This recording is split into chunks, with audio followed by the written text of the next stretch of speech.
How to delete a group chat on Instagram. First, make sure your Instagram app is updated to the latest version.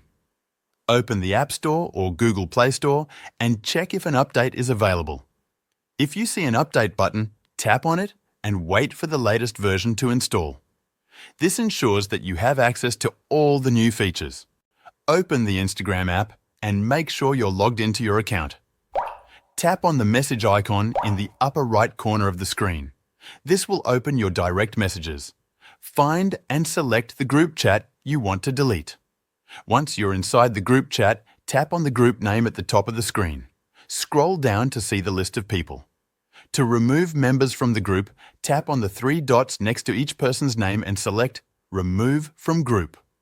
Repeat this step for all members until only you remain in the chat.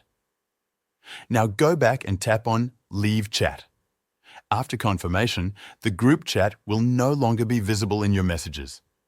That's how to delete a group chat on Instagram.